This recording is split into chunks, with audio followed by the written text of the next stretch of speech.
Hi friends, welcome to tips and tricks factory. நம்ம உடல் ஆரோக்கியத்தை பெருக்கிக்கிறதுக்கு தினமும் காலையில் சாப்பிடக்கூடிய சில உணவு வகைகளை பற்றி தான் இப்போ நம்ம பார்க்க போகிறோம். வாங்க பார்க்கலாம்.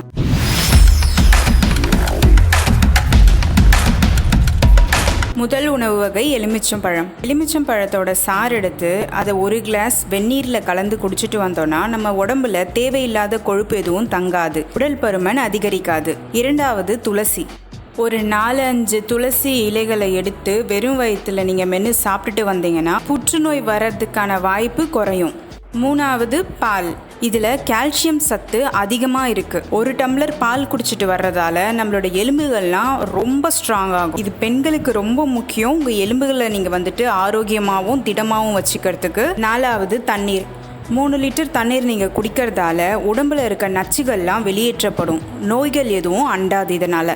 அஞ்சாவது உலர்ந்த திராட்சை. 5-6 திராட்சையை நைட்டு தண்ணியில் ஊற வச்சு மறுநாள் காலையில் அதை சாப்பிட்டுட்டு வர்றதால உடலில் ரத்தம் அதிகரிக்கும். ரொம்ப ஒல்லியாக இருக்கிறீங்க அப்படின்னு நீங்கள் நினச்சிங்கன்னா இந்த உலர்ந்த திராட்சையை இந்த மாதிரி ஊற வச்சு சாப்பிட்றது மூலமாக உடல் எடையையும் கூட்டிக்கலாம். இந்த 5 டிப்ஸும் உங்களுக்கு பிடிச்சிருக்கும் நம்புகிறேன். உங்களுக்கு இந்த வீடியோ பிடிச்சிருந்தா ப்ளீஸ் லைக் பண்ணுங்கள், ஷேர் பண்ணுங்கள், கமெண்ட் பண்ணுங்கள். உங்களோட வியூஸை மறக்காமல் சப்ஸ்கிரைப் பண்ணுங்கள். இன்னும் சூப்பரான டிப்ஸோட நெக்ஸ்ட் வீடியோவில் பார்க்குறேன். Thank you friends.